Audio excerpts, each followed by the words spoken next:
Maxi, entonces, Te esperamos para tu inscripción para que ya.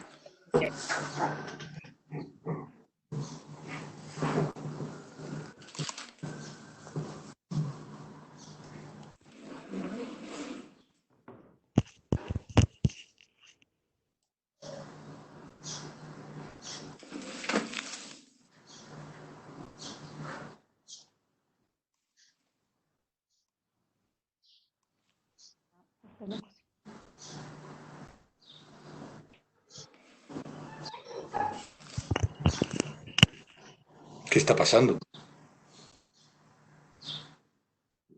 ¿Me escuchan? Yo sí. Sí, un minutito más, estamos iniciando la transmisión, por favor. Ah, vale. Gracias.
Estamos en vivo.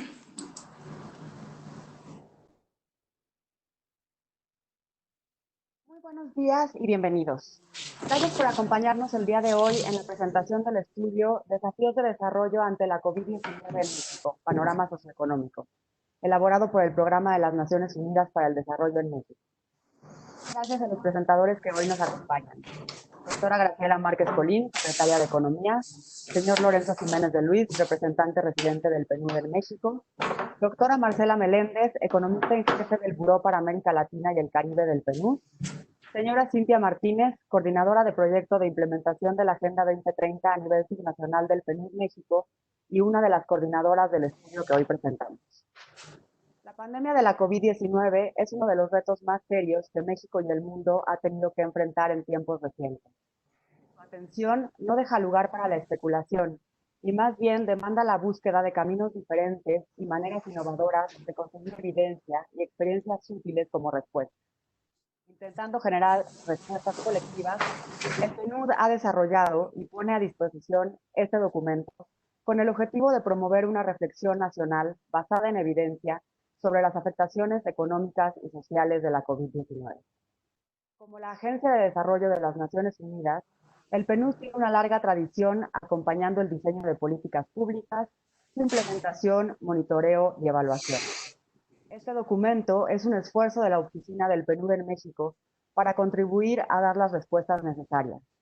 Esperamos que sea una herramienta útil para el gobierno nacional, gobiernos subnacionales, academia y sociedad civil para entender una situación que está devastando individuos, familias, comunidades, economías e infraestructura.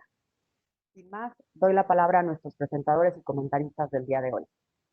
Lorenzo Jiménez de Luis es de nacionalidad española. Se ha graduado como abogado con distinciones en la Facultad de Derecho de la Universidad de Granada en España. Además, recibió un diploma de posgrado en literatura francesa de la Universidad de Borgoña en Dijon, Francia.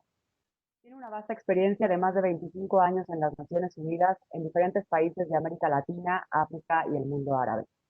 En 1991 ingresó al Programa de las Naciones Unidas para el Desarrollo como oficial de programas en Argelia. Antes de su actual nombramiento, el señor Jiménez fue coordinador residente de las Naciones Unidas y representante residente del PNUD en República Dominicana y previo a eso en Paraguay. Se desempeñó como representante residente adjunto del PNUD en 2 ocasiones, en Argentina y en Honduras.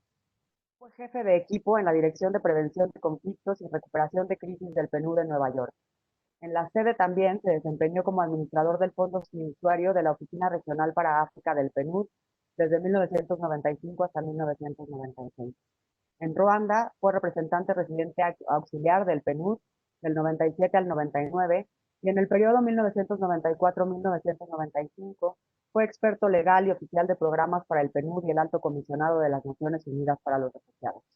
A partir del 1 de abril de 2019, ocupa el puesto de representante residente del PNUD en México. Lorenzo, te dejo la palabra.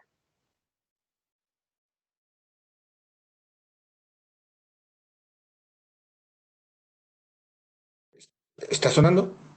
Sí, muchas gracias, Daniela.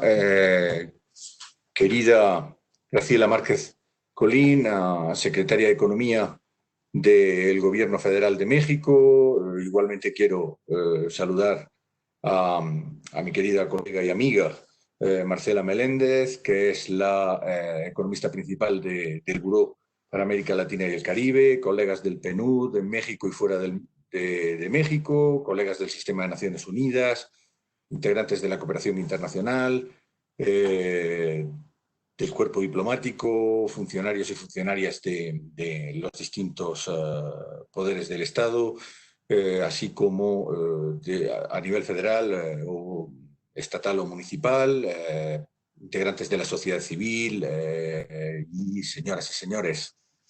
Lo primero que quiero hacer es pedirles disculpas o rogarles indulgencias si hablo un poquito deprisa. Sé que no contamos con demasiado tiempo. Va a ser un lanzamiento de 1 hora de duración y yo quisiera, sinceramente, que el protagonismo recayera sobre el informe que será presentado a continuación y sobre los comentarios que puedan aportar tanto la secretaria de Economía, Graciela Márquez, como la economista principal del Buró para América Latina y el Caribe del PNUD, Marcela Meléndez. Dos comentaristas de lujo, ambas doctoras en Economía y, sobre todo, con una enorme capacidad de análisis como para enriquecer cualquier presentación que se pudiera dar. En este caso particular, además, tengo que valorar el hecho de que se hayan presentado voluntariamente y con enorme entusiasmo a comentar este informe, aun a pesar de las circunstancias en las que nos está tocando vivir, que no son fáciles y que naturalmente hacen aún más compleja, si cabe, la agenda de ambas. Así es que a las dos, muchísimas gracias. Y nada, únicamente decir que estoy enormemente orgulloso de poder presentar este informe o este análisis hoy. Es un análisis muy difícil, ha sido algo muy complejo que hemos llevado a cabo en poco más de 2 meses, desde que empezó a pergeñarse el impacto que pudiera tener la pandemia de la COVID-19 en México y sus consecuencias socioeconómicas. Se nos ocurrió que sería importante llevar a cabo un estudio de estas características. Y digo que es un estudio muy, muy, muy difícil porque no es un análisis que se hace con datos contundentes, reales y efectivos. Se trata de un estudio que hemos llevado a cabo sobre la base de la incertidumbre generalizada. De un lado, tenemos una crisis de salud pública innegable que naturalmente ha tenido como consecuencia o está teniendo como consecuencia una crisis de carácter socioeconómico también innegable. Y tanto la una como la otra son crisis que se están desarrollando en el tiempo en este momento. No es, por tanto, algo fácil de hacer en la medida en que no son crisis terminadas, sino que son crisis, como digo, se desarrollan en este momento y, por tanto, el estudio mismo que estamos presentando o que estamos lanzando es un estudio en proceso o en construcción. Sin embargo, ustedes se preguntarán, a justo título, por qué el PNUD en México decide acometer una tarea de estas características tan compleja en unas circunstancias tan particulares cuando no hay certezas y, sin embargo, pues los resultados pudiera pensarse que no son determinantes y no son decisivos. Y ese es precisamente el motivo o la razón por la cual desde PNUD hemos pensado que el estudio es pertinente. Es decir, hay dos crisis en curso paralelas, la una consecuencia de la otra, pero que se entreveran y se imbrican mutuamente. Y sin embargo, creemos desde PNUD que era importante hacer un estudio diagnóstico de impacto que pudiera aportar soluciones o propuestas de políticas públicas, porque si bien la crisis está en este momento en curso, y precisamente el epicentro quizá mundial sea las Américas, lo cierto es que es ahora cuando hay que tomar las decisiones si queremos reducir el nivel de impacto de las dos crisis a las que vengo aludiendo. De modo que esa es la razón de ser por la cual nos adentramos con un punto de audacia a la realización de este análisis, de este estudio, complejo, como digo, porque está informado por la incertidumbre y por la falta de certezas, pero a su vez, a nuestro juicio, bastante pertinente. Se trata de un estudio que tiene elementos novedosos, que son aquellos a los que tuvimos que apelar para que la falta de certezas o la falta de datos contundentes pudiera ser soslayada en la medida de lo posible. Y en ese sentido, pues hay, desde el lado de la crisis de salud que provoca la crisis socioeconómica, hay una serie de escenarios que han sido elaborados de manera novedosa a partir de modelos económicos, de suerte que se pudieran tener todos los escenarios posibles a partir de las posiciones gubernamentales en respuesta a la crisis de salud y crear escenarios que nos permitieran aportar posibles soluciones o propuestas de políticas públicas en función de las distintas características de cada escenario.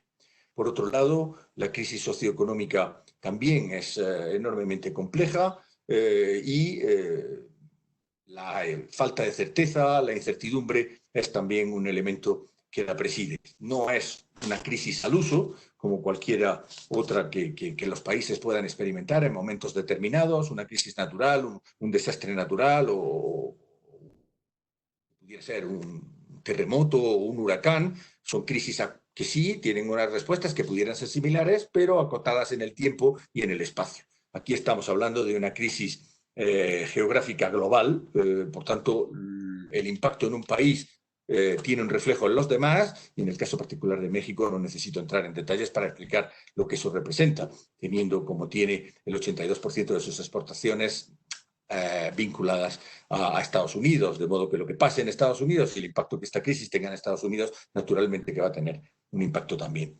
en México. De modo que esas son las características. Luego, por otro lado, no hay certezas tampoco en términos de datos. Si bien es cierto que hay, por irnos a los extremos, análisis que dan o que reflejan escenarios apocalípticos para las economías del mundo entero y en concreto para la de México, también los hay otros de instituciones económicas de enorme recorrido y de gran reputación que no mencionaré aquí porque no estoy autorizado para ello, que han arrojado o han realizado estudios econométricos y matemáticos que reflejan que a lo mejor el impacto en México no va a ser tan grave como pudiera parecer. Sea como fuere, la incertidumbre es el elemento clave y en ese sentido, para soslayarlo también en términos de impacto socioeconómico, pues hemos hecho una serie de correcciones o hemos introducido elementos correctores a esa incertidumbre a partir de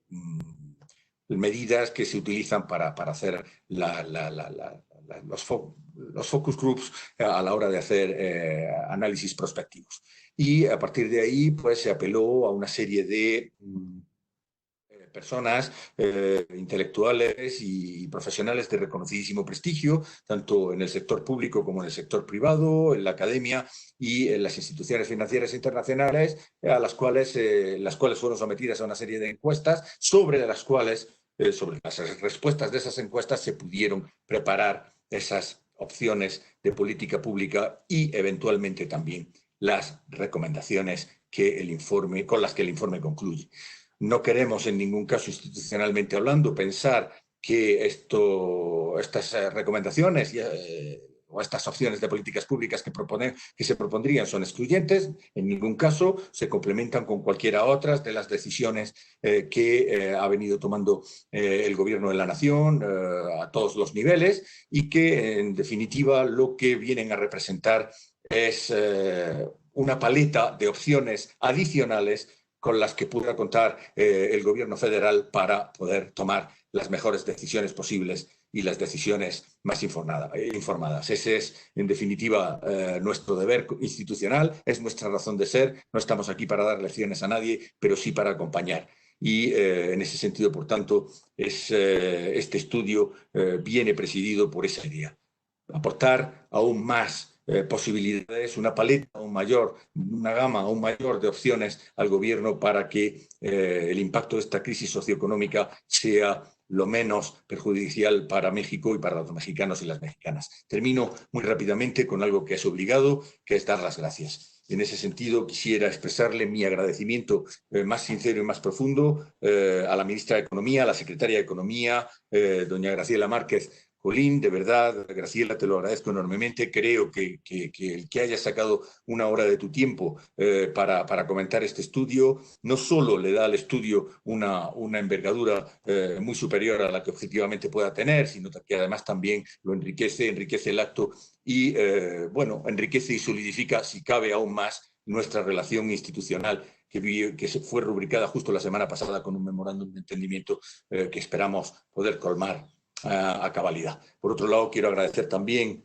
a Alejandro Rosas y a todo el equipo de comunicación de la Secretaría de Economía que tanto nos han ayudado a poder difundir y tener un alcance importante con este informe que se acaba o que se va a presentar hoy. Por otro lado, quiero también agradecer a los consultores economistas de la salud y especialistas del INSAD que nos han ayudado en la elaboración del análisis, e igualmente también a los economistas doctores en economía, Juan Pablo Gutiérrez Cruz, Adán Martínez y José Carlos Díez. Los tres son economistas de renombre, expertos en distintas materias, pero cuyo concurso era absolutamente imprescindible para poder soslayar aquellas incertidumbres que hicieran que el estudio tuviera el rigor necesario para poder erigirse en un abanico de propuestas para el Gobierno. Y finalmente, como no, quiero agradecer a mis colegas del PNUD, empezando por Marcela Meléndez, que está aquí hoy acompañándonos con su sapiencia, con su conocimiento de estas realidades en otros países y además también tengo que reconocerle el que se haya sumado en tiempo récord. Se lo propusimos el jueves y el mismo jueves dijo que sí, pero además en un día de fiesta en Nueva York, porque si no me equivoco estamos celebrando Memorial Day, pese a lo cual está aquí con nosotros. Muchísimas gracias, Marcela, de verdad. Igualmente también a mis colegas de PNUD México, y aquí sí que me vais a permitir que lea los nombres porque no me quiero dejar a nadie atrás.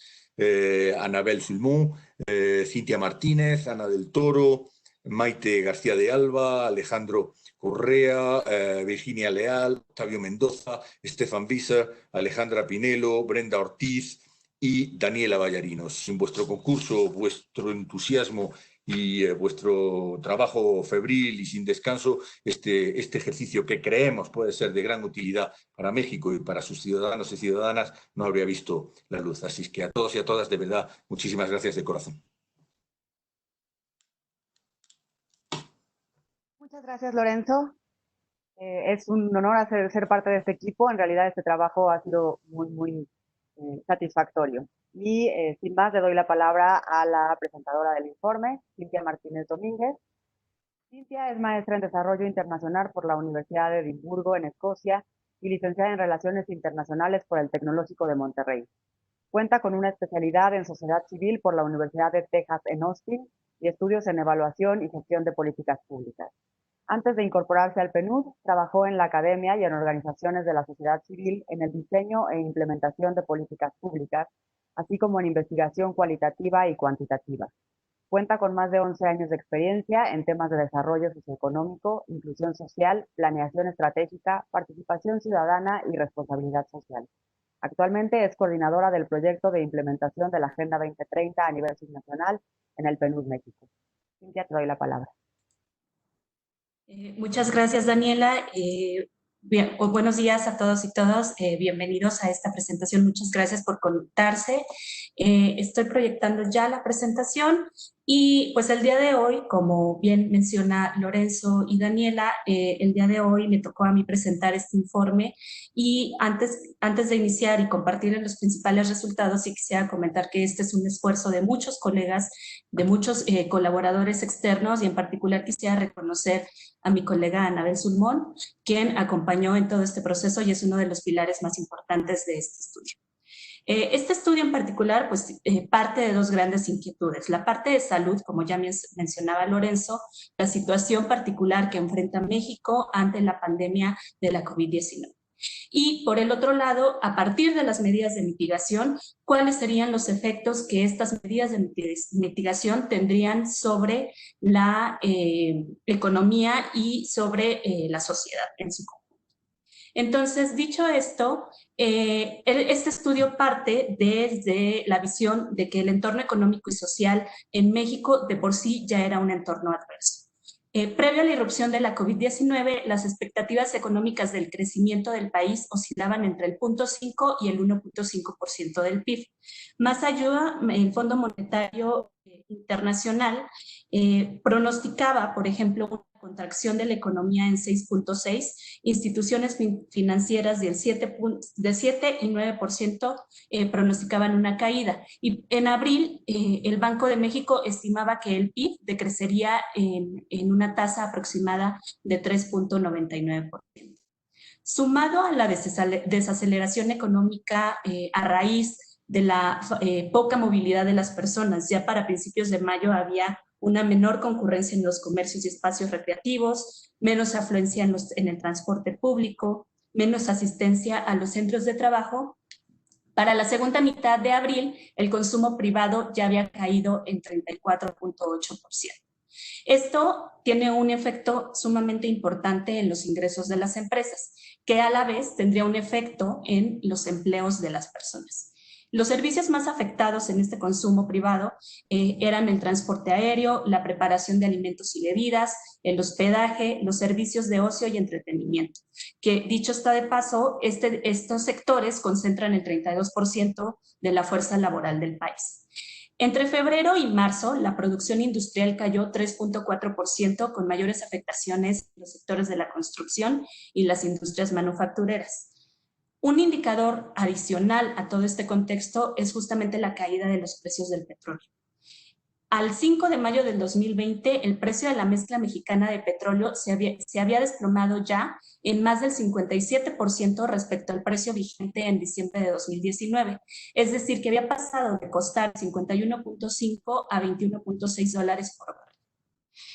Esto sin duda es sumamente importante, dado que México es una de las principales economías es a través de los hidrocarburos. Finalmente, y no menos importante, vale resaltar aquellas afectaciones que tienen en la presencia de la COVID en los índices de pobreza y las tasas de desempleo.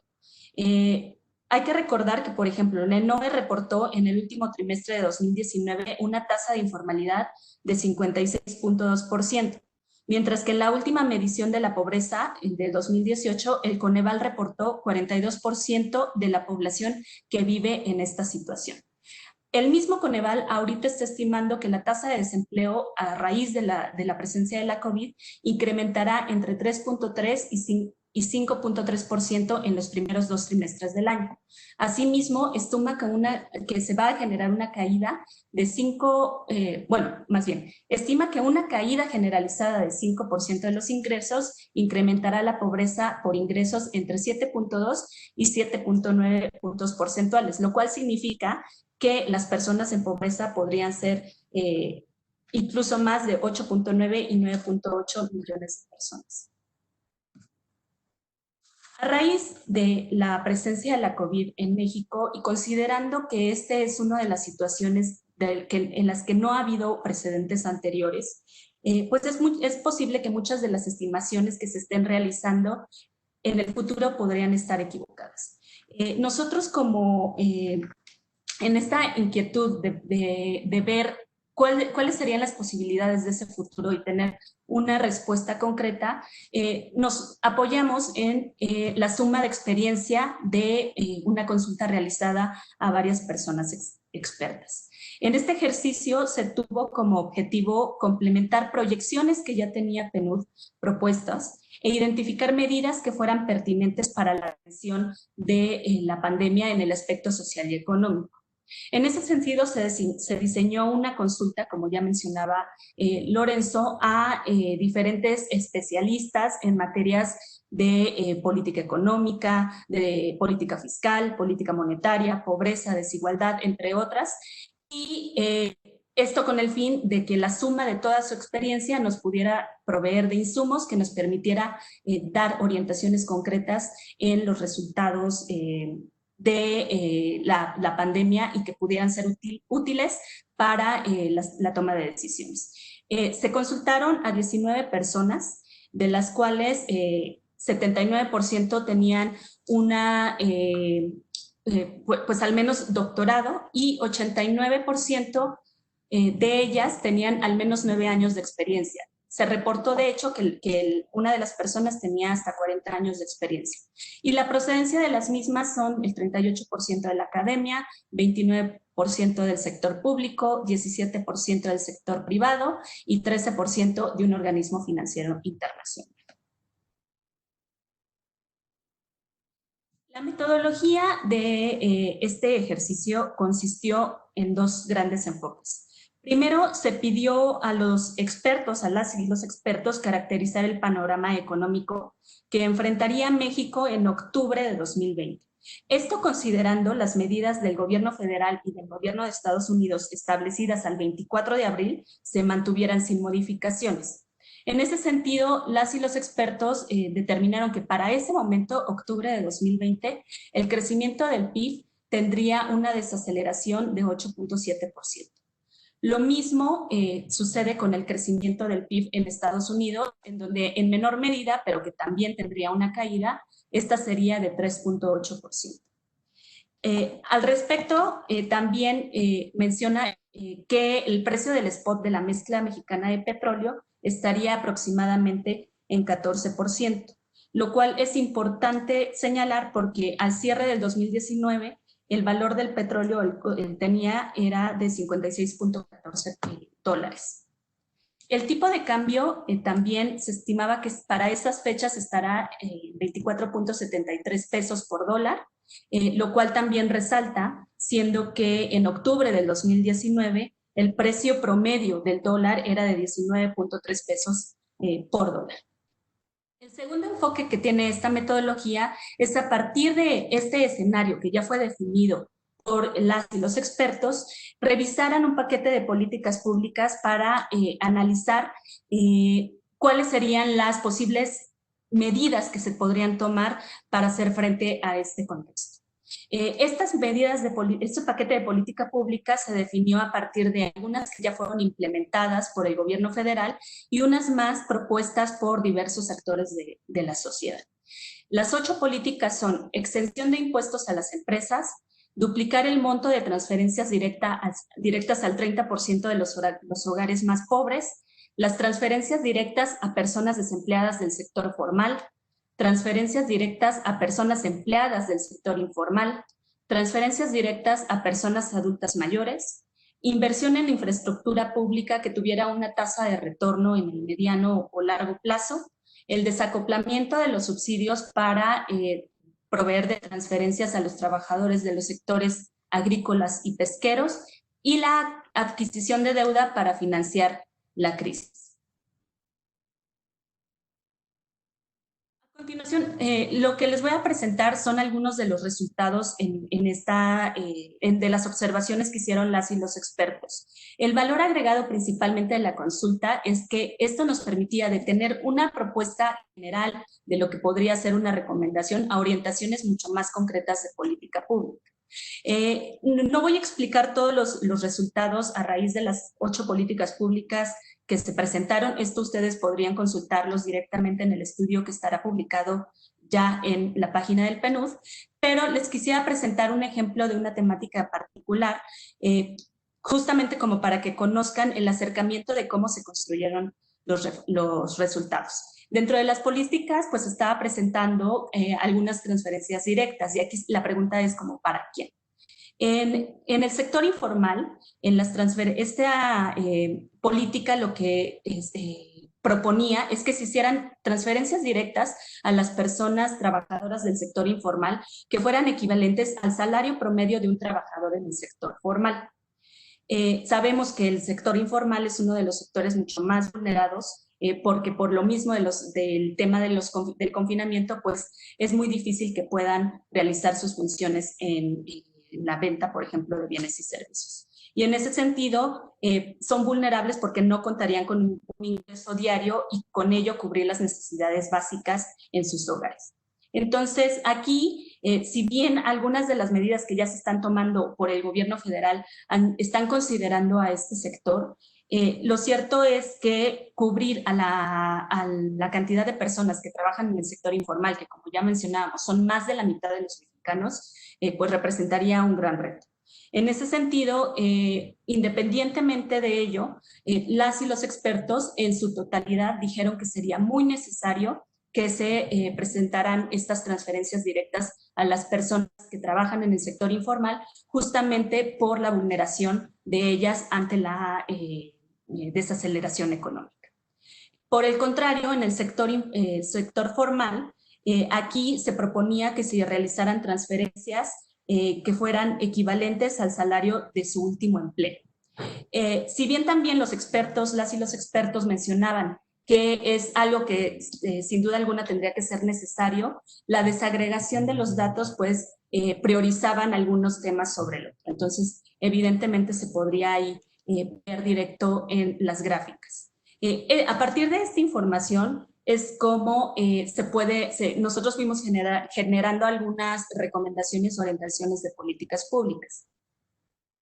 Estas recomendaciones parten justamente de los resultados primero de la consulta, pero también de investigaciones puntuales en materia de desarrollo social y económico con evidencia en las experiencias tanto nacionales como internacionales. Las recomendaciones de nueva cuenta fueron varias. Esta lista de nuevo la pueden consultar directamente en el estudio, pero sí quisiera señalar que se agruparon en 5 grandes temas: apoyos a hogares, apoyos a empresas, deuda pública y política fiscal, recomendaciones transversales y aquellas recomendaciones para la desescalada en las medidas de mitigación y contención y la reactivación económica. Por darles algunos ejemplos, en apoyo a hogares se está proponiendo que se tendría que garantizar el acceso a la canasta básica de bienes y servicios a los trabajadores del sector informal, personas en situación de pobreza y adultos mayores. Ahorita voy a retomar justamente esta orientación de política pública para contextualizar de qué manera justamente se dio ese razonamiento en las orientaciones que estamos proponiendo. Para apoyos a empresas, un ejemplo también son apoyos financieros que sean a la medida y proporcionales a los retos que enfrentan las empresas y que pudieran realizarse a través de créditos y subsidios. En cuanto a la deuda pública y política fiscal, las y los expertos señalaron que se podría dar la adquisición de deuda pública que fuera apalancada con la aplicación de medidas fiscales y que fueran estas acorde a la política de austeridad de la administración federal. En las recomendaciones transversales se hablaba, por ejemplo, de diseñar alternativas de atención que incorporen elementos para subsanar las afectaciones diferenciadas entre hombres y mujeres. Como sabemos, las mujeres es un grupo de población que sigue siendo muy vulnerable ante los efectos de la COVID, y el PNUD, pues desde el enfoque de derechos y de inclusión que tiene, siempre pone el foco en estos grupos que resultan prioritarios. Y en la parte, por ejemplo, de la desescalada y la reactivación económica, se propone consensuar el levantamiento de las medidas de contención con los diferentes sectores de la economía y con los gobiernos de las entidades federativas, principalmente considerando aquellos riesgos y capacidades propias de cada sector y de las entidades en este proceso. Entonces, estos son únicamente algunos ejemplos del tipo de orientaciones que se están proponiendo en el estudio y que les invitamos también a consultar y que se generaron igual a raíz de la consulta y de investigación subsecuente.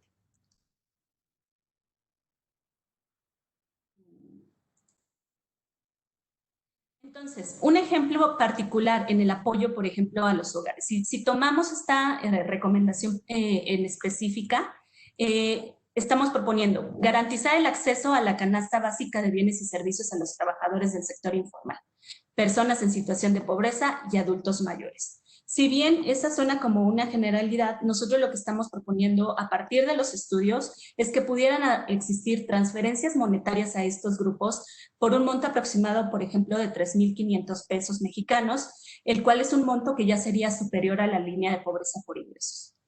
Si nos enfocamos a los trabajadores del sector informal, que sabemos que es más del 50% de la población ocupada del país, se calcula entonces que el gasto público mensual sería aproximado de 0,15% del PIB, esto sin considerar los gastos operativos. En el caso de las personas en situación de pobreza extrema, que son igual más de 9 millones de personas en esta condición, el gasto mensual aproximado, si se les diera una transferencia monetaria con este costo, sería de 0,04% del PIB. Y en el caso de los adultos mayores, considerando que son más de 12 millones de personas adultas mayores que no reciben una pensión contributiva, y aún considerando aquellas que sí reciben una pensión no contributiva, el gasto mensual aproximado sería equivalente al 0,06% del PIB. Sabemos y tenemos presente que podría existir una superposición de estos grupos. Por ejemplo, que un trabajador del sector del sector informal también viviera en su hogar una situación de pobreza extrema.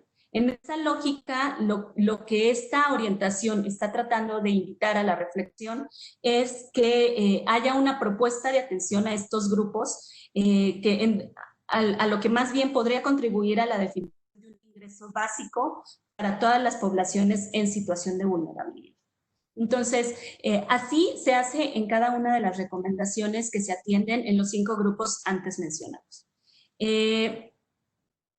Para concluir, únicamente mencionar que el estudio pues ya se encuentra publicado, ya se encuentra en línea, y invitarles a conocerlo, conocer los resultados tanto de la consulta como las orientaciones que el PNUD México está tratando de posicionar con los diferentes niveles y órdenes de gobierno. Y en ese sentido también, pues bueno, nada más poner sobre la mesa que este es un análisis que está ayudando a sentar las bases de una reflexión muchísimo más profunda en materia de desarrollo social y económico. Y a partir de ello poder generar mayores discusiones al respecto. Nada más me queda agradecer de nuevo a mis colegas del PNUD, a los colegas de la Secretaría de Economía por todo su apoyo en este proceso, y bueno, sin duda a los colaboradores externos y también a todas las personas que participaron en esta consulta, a los 19 especialistas que estuvieron apoyándonos en este ejercicio. Muchísimas gracias.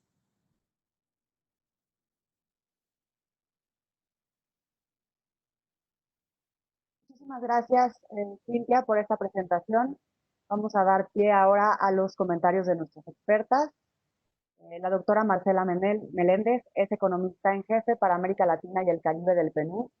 Tiene un doctorado en economía de la Universidad de Yale y es economista de la Universidad de los Andes. Antes de vincularse al PNUD en 2019, Marcela fue durante 10 años socia y directora de Econestudio, una firma colombiana de consultoría e investigación económica reconocida por sus aportes al debate de política pública. Entre 2010 y 2013, codirigió la misión de equidad y movilidad social convocada por el gobierno de Colombia, y en 2017 hizo parte de la Comisión de Expertos para la Revisión del Gasto y la Inversión Pública. Sus actividades de investigación y consultoría se han centrado en el diseño y la evaluación de políticas públicas y en temas relacionados con la política antimonopolio y la regulación de los servicios de infraestructura. Ahora, desde el PNUD, lidera la producción de contenido analítico para apoyar a los países de la región en la toma de decisiones. Muchas gracias por acompañarnos hoy. Muchas gracias, Daniela. Realmente encantada de estar hoy con ustedes.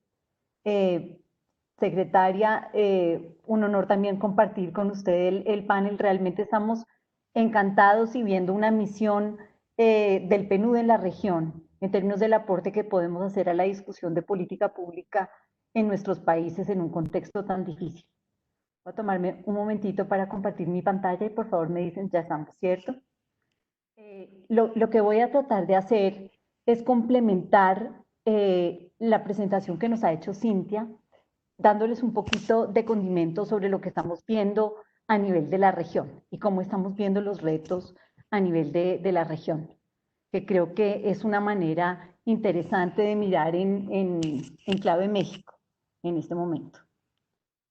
Claramente, como decía Lorenzo al inicio, estamos en un momento sin precedentes, un momento terrible desde el punto de vista de la humanidad, donde se nos está apuntando una crisis de salud que está llevando por el tipo de medidas que hemos tenido que tomar para contenerla a una crisis de la economía sin precedentes para nuestra generación.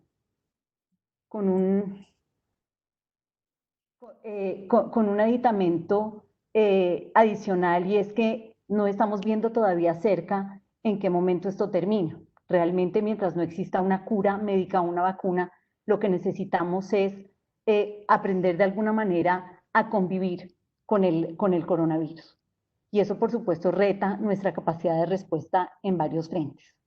Por una parte, tenemos que proteger el colapso de los sectores de salud para no generar, además de las muertes de COVID, muertes por otras causas que ya, digamos, teníamos bajo control. Eso significa capacidad de unidades de cuidados intensivos, de capital humano, en capacidad de atender este tipo de necesidades de la enfermedad, capacidad de pruebas, capacidad de trazar contacto y luego capacidad de poner en práctica protocolos de distanciamiento social. Simultáneamente estamos teniendo que proteger a las familias que están en riesgo, cayendo en la pobreza o en riesgo de caer en la pobreza por cuenta de las cuarentenas a las que los tenemos obligados. Estamos teniendo que hacer esfuerzos simultáneos para defender el empleo y el tejido productivo. Y por supuesto, tenemos el reto de cómo financiar el gasto adicional que se requiere de una manera sostenible y responsable y por cuenta de la misma crisis económica. Un poco el mensaje conductor de la presentación rápida que quiero hacer del comentario es sobre cómo la crisis del coronavirus está desnudando algunas de las fragilidades que ya veníamos nosotros funcionando desde nuestra institucionalidad y también por la manera en que hemos permitido que se armen nuestras sociedades en la región con inmensos niveles de desigualdad. El primer reto que tenemos claramente es responder desde el sector de la salud, pero el punto de partida, como bien señala el documento de PNUD México, se vuelve importantísimo. En la región partimos de una gran heterogeneidad en la capacidad de respuesta de los sectores de salud entre países, pero también entre territorios al interior de cada país. Una cosa muy diferente es la capacidad de respuesta de las ciudades capitales de la región, por ejemplo, frente a los pueblos pequeños e incluso frente a las ciudades intermedias, en términos del acceso que tienen los habitantes a la calidad del servicio. Esta es la situación en la que estamos hoy día. Perú y Chile están alcanzando casi a Italia en términos de casos por habitantes.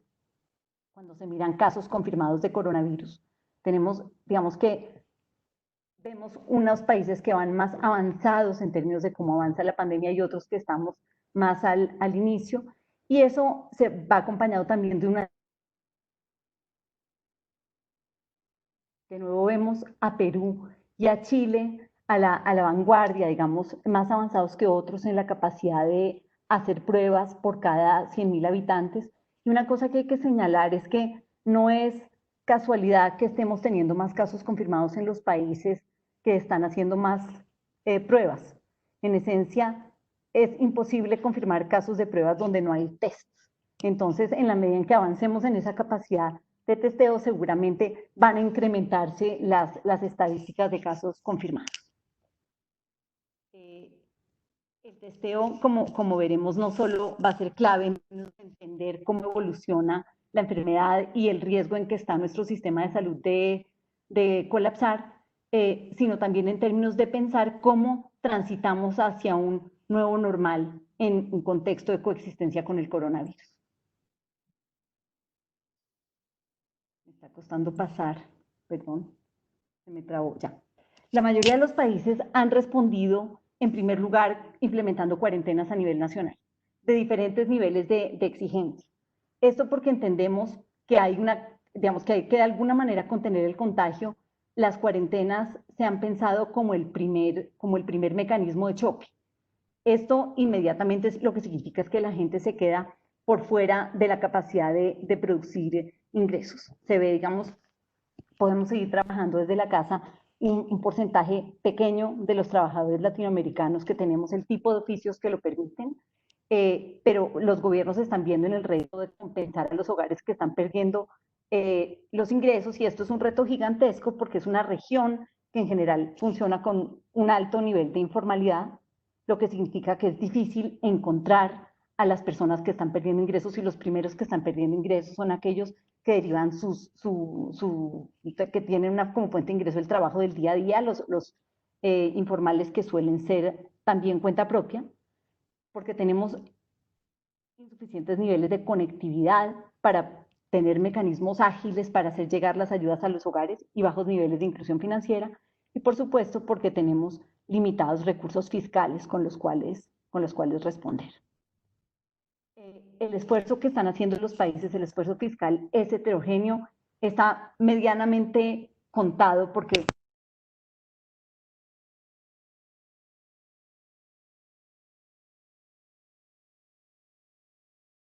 esfuerzo grande. Sin embargo, muchos de los recursos que se están contando son recursos que no son gasto corriente, sino garantías de crédito que se están entregando y que se ejecutarían más adelante, pero como el mensaje, tal vez aquí hay todavía una gran varianza en el esfuerzo fiscal que se hace a lo largo de la región.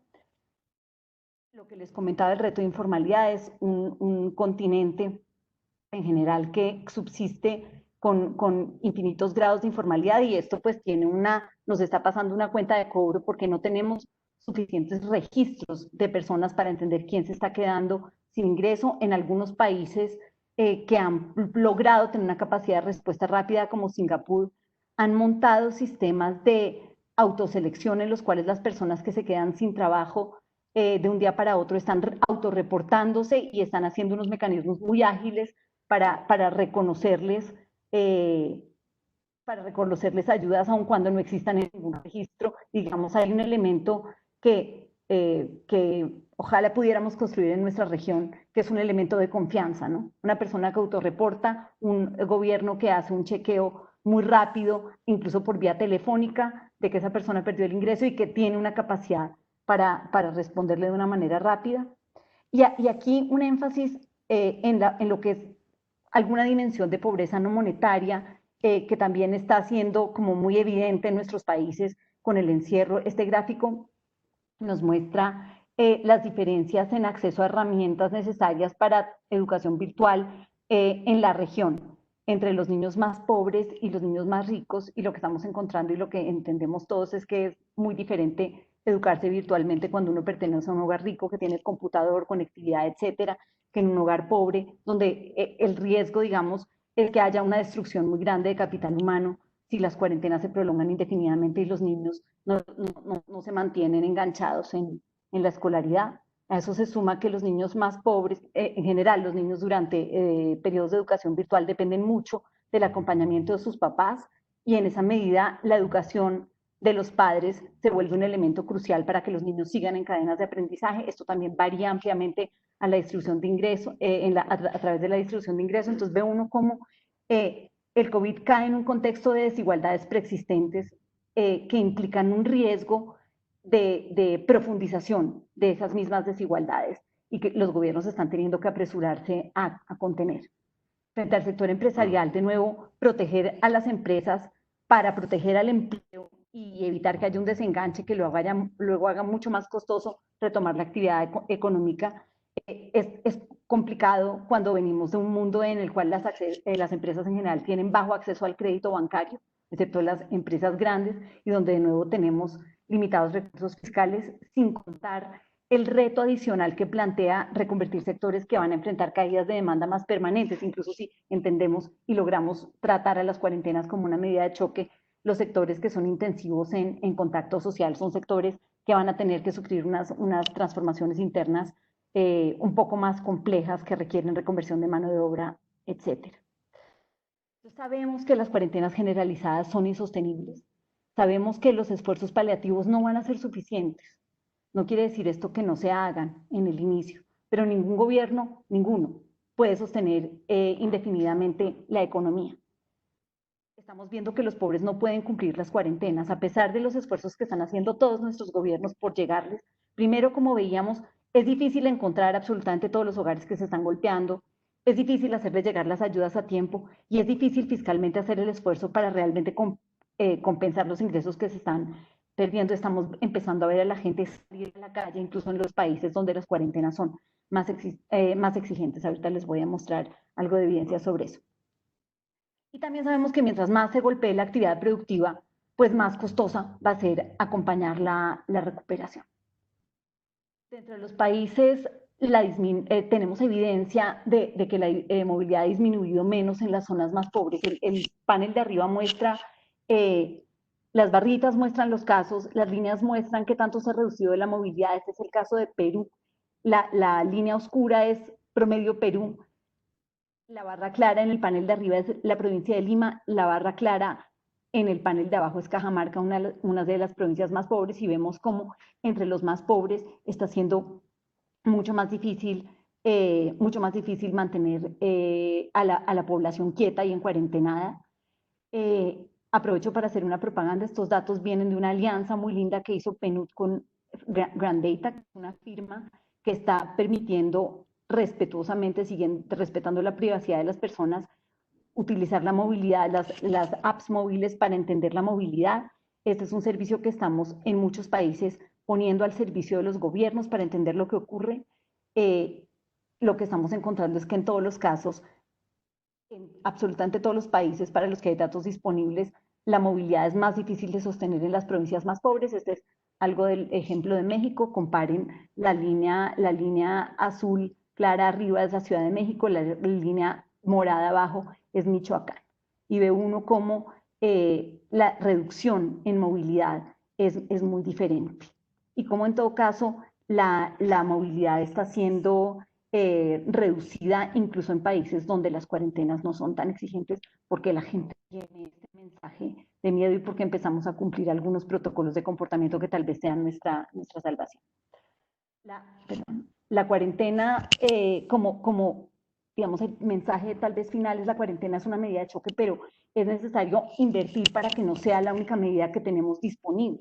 Lo que uno se imagina es que las cuarentenas en una primera fase son un periodo para que los gobiernos se organicen. En la primera fase se requiere el mayor esfuerzo fiscal posible. Hay que entender esa etapa como una etapa preparatoria durante la cual se adaptan los sistemas de salud, se adapta la capacidad de hacer testing y se empieza a responder a los hogares y a las empresas para protegerlos, pero esto tiene que ser entendido como algo transitorio, sencillamente porque no somos capaces de hacerlo de una manera permanente.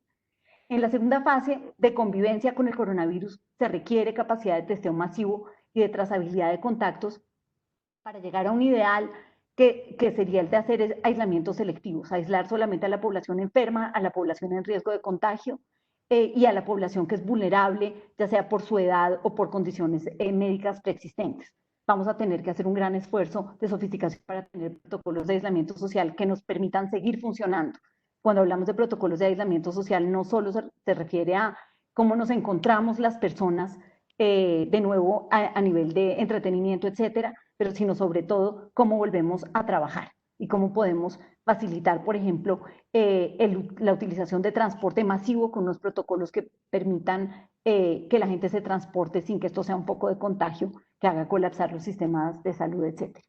Y luego, una vez que, digamos, aprendamos a vivir durante un tiempo con el coronavirus, vendrá lo que todos esperamos, que es la fase de reactivación de nuevo de la economía, y para ello vamos a necesitar la capacidad de hacer política fiscal expansiva tradicional y, por supuesto, la capacidad de tener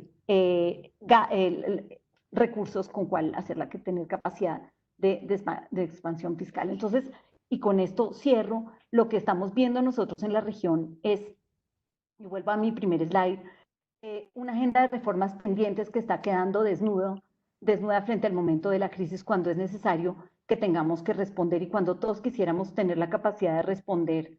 Voy a sacarlas todas rápido porque las estoy viendo que no me salió, me faltó una muy importante. Sí. cuando estamos viendo que todos que tendríamos que tener la capacidad de responder como Alemania o como Nueva Zelanda, pero no estamos armados como sociedades ni como instituciones como estos países desarrollados. Estamos viendo la necesidad de unos sistemas de salud mucho más fuertes de lo que tenemos, que de verdad le den acceso igualitario a todo el mundo, de unos sistemas tributarios que resulten en una capacidad de gasto suficiente. No cobramos suficientes impuestos y sobre todo cobramos impuestos mal. Tenemos unas porciones, sobre todo en la parte alta de la distribución de ingresos, muchos países que no contribuyen lo suficiente. Cuando uno no tiene suficiente recaudo tributario, queda a la merced de los mercados, que con frecuencia son difíciles para poder financiar el gasto necesario. Estamos viendo que tenemos unos sistemas de protección social mal concebidos que en muchos casos han contribuido a esos mercados laborales informales tan grandes. Estamos viendo también que tenemos grandes desigualdades en acceso a servicios básicos y que eso ha profundizado nuestras desigualdades. En particular estamos viendo el reto gigantesco de conectar mejor a la gente y como una mejor conectividad habría significado en este momento tener la facilidad de llevar transferencias, perdón, tengo unos perros en mi casa, llevar transferencias más fácilmente a todos los hogares y la posibilidad de llevar la educación a los hogares más pobres que están viéndose desconectados, como decíamos, por dificultad de acceso. Y finalmente, pues estamos viendo unos sistemas educativos frágiles con distinta capacidad de respuesta en un momento de crisis. Esta es una agenda de reformas que está quedando al desnudo en este momento y que es el paso que sigue, pero digamos es un paso en que tenemos que empezar a pensar de manera simultánea. Con esto los dejo, espero no haberme pasado mucho de tiempo, feliz de estar acá, feliz del Estudio de México y espero que podamos seguir contribuyendo y aportando a lo que está ocurriendo en este momento en términos de respuesta de política para contener este momento tan terrible de la humanidad en nuestros países.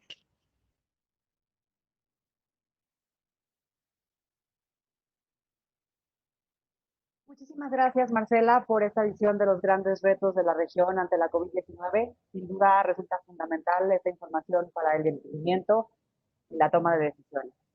Y bueno, para cerrar con broche de oro, voy a dejarle la palabra a la secretaria de Economía.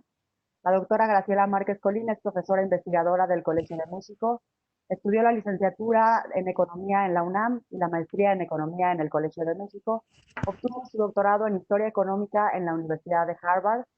Ha impartido clases en la UNAM, el Instituto Tecnológico y de Estudios Superiores de Monterrey, la Universidad Autónoma Metropolitana, la Universidad de Guanajuato y la Universidad Autónoma de Baja California. Además, fue profesora visitante en la Universidad de Chicago y ha impartido seminarios en las universidades de Harvard y Stanford en los Estados Unidos. Pertenece al Sistema Nacional de Investigadores y es autora de varios artículos sobre política comercial, industrialización, desigualdad y desarrollo económico. También ha editado o coeditado diversos libros sobre la historia económica de México y América Latina. A partir del 1 de diciembre de 2018, asumió el cargo de Secretaria de Economía, siendo la primera mujer en encabezar esta dependencia. Es un honor tenerla aquí con nosotros hoy y le dejo la palabra, secretaria. Muchas gracias, Daniela. Muchas gracias a todos los participantes. El honor es para mí. He seguido el desarrollo de este estudio. Nos parece que la coyuntura por la que vivimos es una coyuntura de una naturaleza profunda y que tendrá impactos duraderos en la economía mundial y en la economía nacional, por supuesto.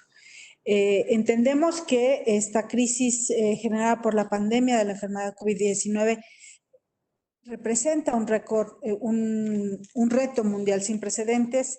Los efectos que tendrá, como ya aquí se ha señalado, del nivel de vida, de convivencia, los modelos de organización social y económica, son hasta el momento inciertos y con tendencias heterogéneas. Bien se ha mostrado en las presentaciones que me precedieron, cómo las medidas de corto plazo y de largo plazo tienen un punto de encuentro y son particularmente las vulnerabilidades de las economías como la de México y las de América Latina. Hay particularidades demográficas, económicas y sociales en cada país, pero lo que es cierto es que esta es una crisis que solo tiene referentes en crisis muy profundas en la historia, ni siquiera puedo decir en la historia reciente, sino en historia de muy larga data. Encontraremos 2 o 3 en el siglo XIX, una en el siglo XX, y sin duda esta crisis marcará al siglo XXI por las respuestas que de ella derivemos. Sin embargo, y a pesar de que el COVID muestra estas vulnerabilidades, me parece que es muy importante también ver la economía global desde el 2009. Y no solamente por la coincidencia de una pandemia como el H1N1, sino porque hay una coincidencia de cambios de cómo explicamos la globalización que hasta ese momento había sido un paradigma importante y guía de reformas estructurales en nuestras economías. Y a partir del 2009 y hoy, en el 2020, lo que podemos ver es que las respuestas que tenemos que dar tienen que justamente responder a lo que yo suelo pensar es un cambio de época. No podemos dar ya respuestas que probaron en los últimos 10 años tener fuertes limitaciones. Lo que sí sabemos es que los problemas, algunos se han profundizado y eso queda demostrado justo en las vulnerabilidades que ustedes encuentran. Se han buscado alternativas, se han generado expectativas y escenarios de corto y mediano plazo. Y para el corto plazo es justamente el estudio sobre México, es el enfoque que toma el estudio sobre México y tal vez esa es su riqueza. ¿Cuál es la percepción de los problemas en el muy corto plazo entre una atención de dos políticas públicas? Por una parte, el cuidado de la salud y la vida y por otra parte, el cuidado económico. Es decir, cómo minimizar los impactos económicos cuando al mismo tiempo tenemos frente a nosotros la necesidad de cuidar a la economía, no desarticular, en el caso de México, las cadenas globales de valor. Creo que aquí vale la pena hacer el señalamiento que este estudio que muestra México parece efectivamente muy enfocado en la política interna, cuando en realidad hay que abrir el foco. Creo que lo que hemos visto de América Latina y en general del mundo todo, es decir, por ejemplo, los impactos económicos del COVID-19 preceden a los impactos de salud. Mucho antes de la llegada del primer contagio a América Latina, teníamos ya claramente efectos económicos sensibles en la región. La conectividad de la región con el mundo hizo que estos impactos estuvieran presentes a finales de enero, a principios de febrero. Entonces, primero hay un reconocimiento que el campo de transmisión, la cadena de transmisión es previa.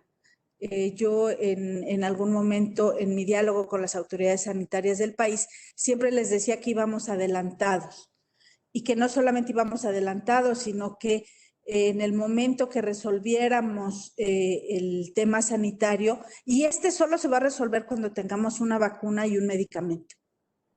Por eso es que hablamos de nueva normalidad, por eso es que hablamos, porque también es muy importante esta mención. Necesitamos una vacuna y necesitamos un medicamento. Y para ello también necesitamos un esfuerzo de cooperación internacional, donde me parece que UNDP tendría que ser una pieza central como otras agencias de Naciones Unidas.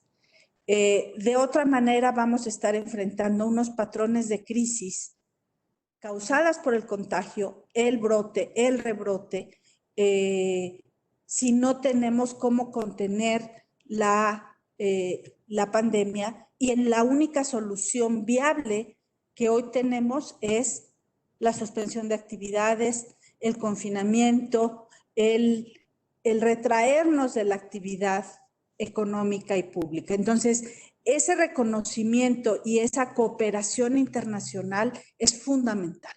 fundamental como medida de corto plazo y de mediano plazo.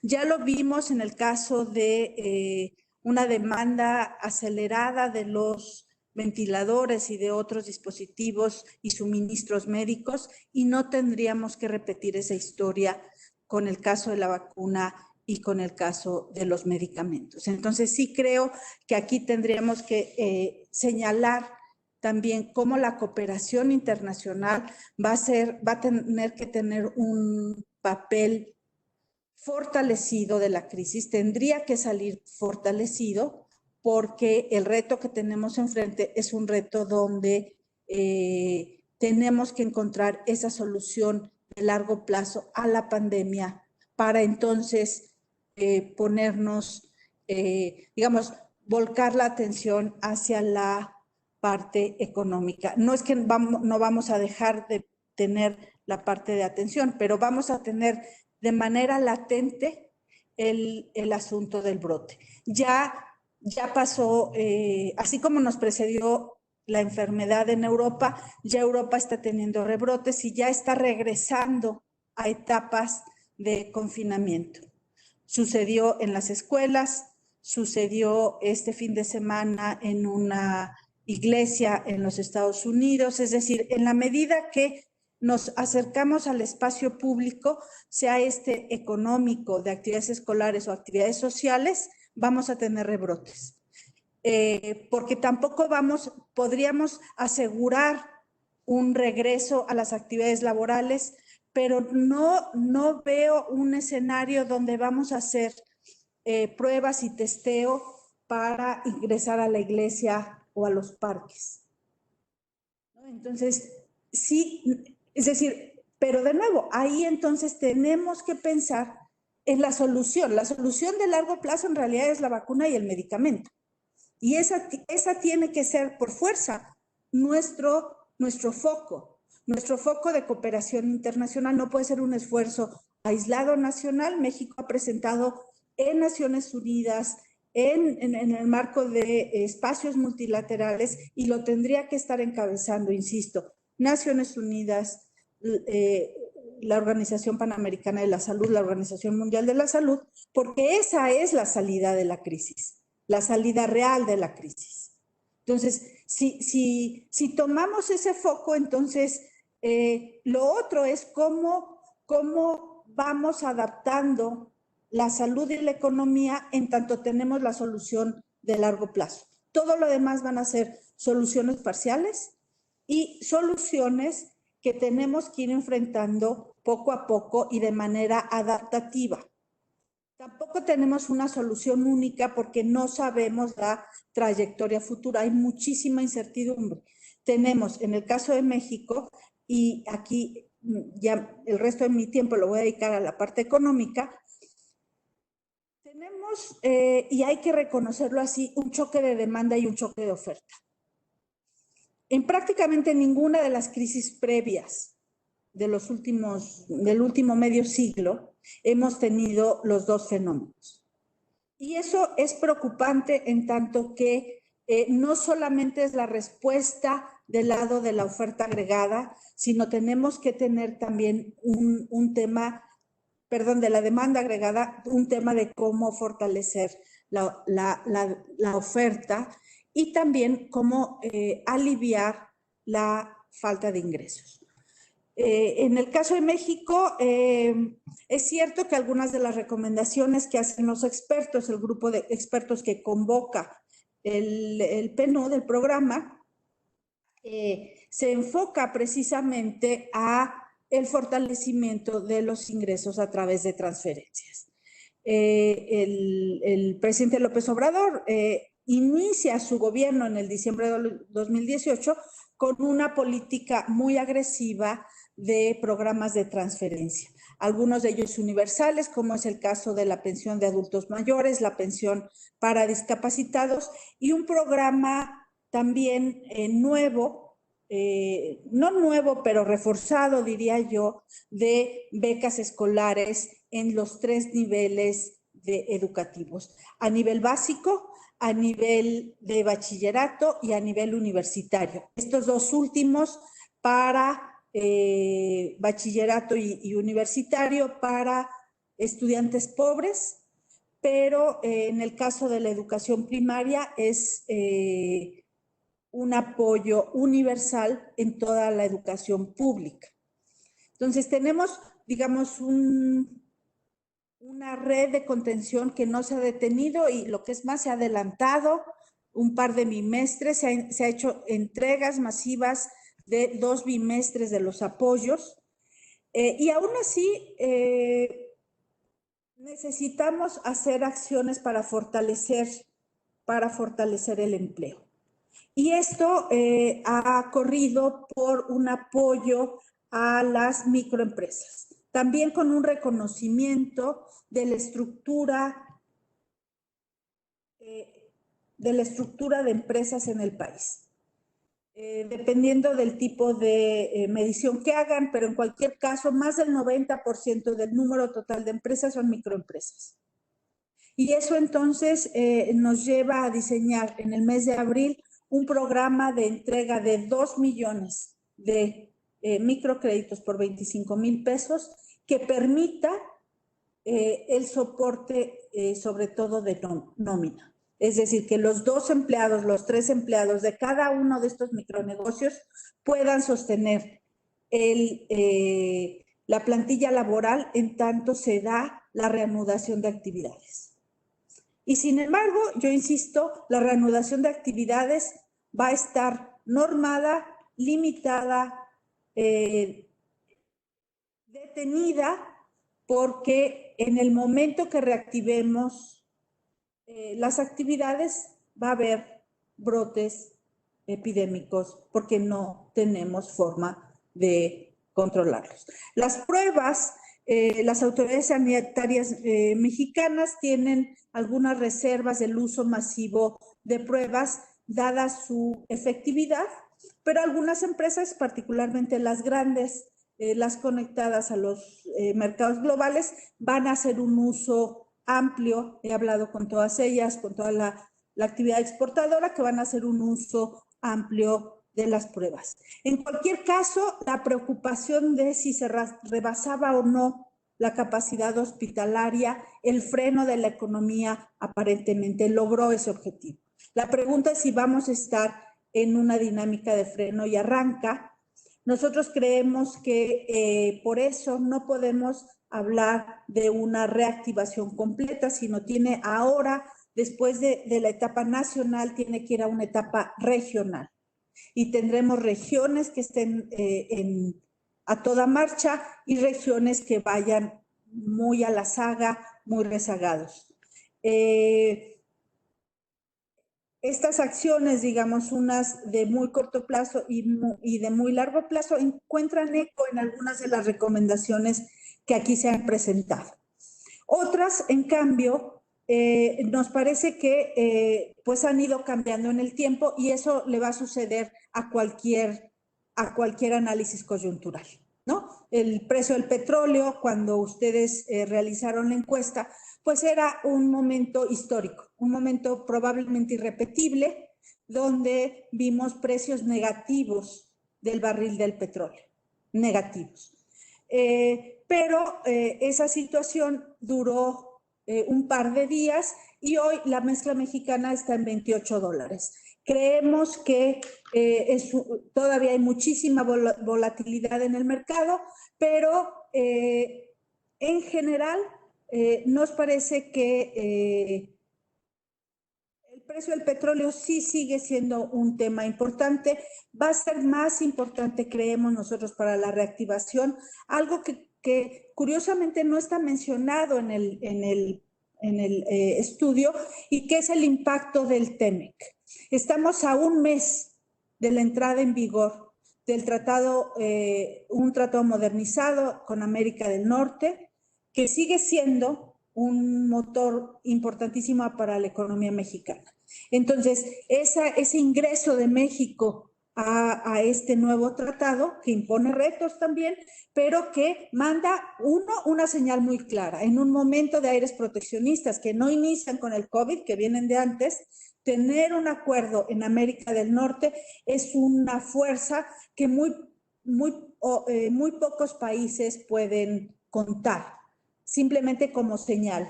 Uno, y dos, insisto, con los aires proteccionistas, con una guerra comercial soterrada con China y que puede nuevamente ser un factor de atracción de inversión.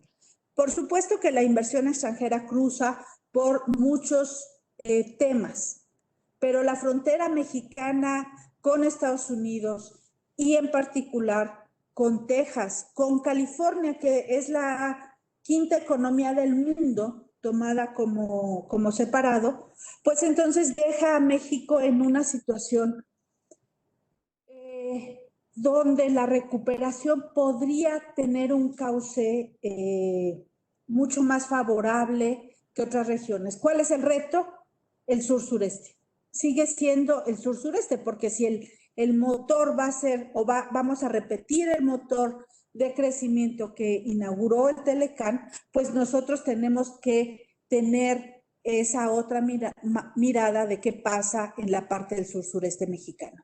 Y ahí es justamente donde se complementa las acciones del gobierno de México con los proyectos de infraestructura que ha planteado el presidente López Obrador, particularmente el Tren Maya y la conexión entre Coatzacoalcos y Salina Cruz en el Istmo de Tehuantepec. Es decir, son programas de infraestructura de largo aliento que atraen inversión, que por su naturaleza de infraestructura van a generar empleo en zonas tradicionalmente deprimidas, en zonas donde van a requerir ese jalón importante que no está presente, digamos que no tiene esa conexión tan íntima con el mercado global y con el mercado norteamericano en particular. Entonces, son estos los temas que a nosotros nos dan a pensar del estudio de coyuntura.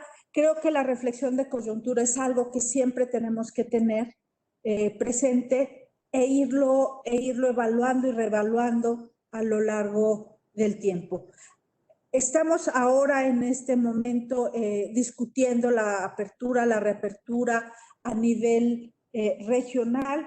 Es un tema importante con los gobernadores que cruza no solo por lo económico, sino también por lo político, y vamos viendo cómo garantizar que los niveles de bienestar, de poder poner al tiempo de políticas generales, de atender los problemas particulares. Pero insisto, para mí, el problema fundamental que no se nos debe olvidar ni en la coyuntura ni en la prospectiva es el tema de la vacuna y del medicamento.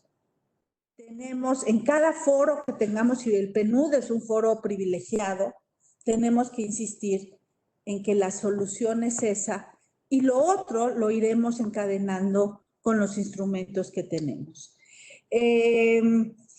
Finalmente, pues decir que este es un análisis importante porque nos obliga a saber que sí, que no, por dónde andamos y por dónde desandamos, y nos señala debilidades de la respuesta a nivel internacional, debilidades a la respuesta en algunos aspectos que se tienen, pero que cruzan por las restricciones presupuestales que también tenemos, porque también el precio del petróleo no es importante per se. México dejó de ser un país exportador de petróleo, hoy es lo que está petrolizado son las finanzas públicas. Entonces, la caída no le pega a la economía, le pega a las finanzas públicas. Y esa probablemente es la restricción más importante para el endeudamiento público. Un precio del petróleo bajo es ya de por sí una carga en finanzas públicas muy significativa que hace mucho más difícil un endeudamiento que está muy cercano a los 50 puntos del producto. Bueno, dicho lo anterior, yo quiero agradecer la invitación, la colaboración, y como mencionó Lorenzo al inicio, pues tenemos un memorándum de entendimiento que estoy segura le daremos, como él dijo, cumplimiento cabal, y si es necesario ampliaremos su alcance porque estoy segura que los puntos de colaboración son múltiples.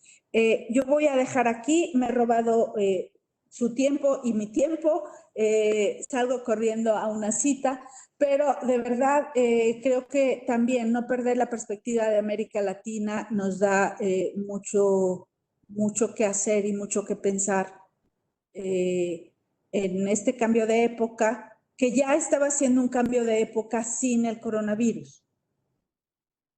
El coronavirus simplemente le va a poner un nombre a esta nueva época de la historia mundial. Muchas gracias. Muchísimas gracias, secretaria, por sus comentarios y aportaciones. Es cierto que nos muestra un panorama de incertidumbre, pero también luz sobre lo que estamos afrontando con acciones específicas que está realizando el gobierno federal. Muchas gracias.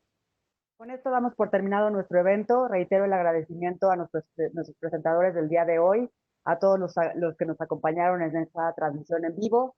Les recordamos que el documento completo pueden acceder a él en la página del PNUD México. Y muchísimas gracias y bonito día.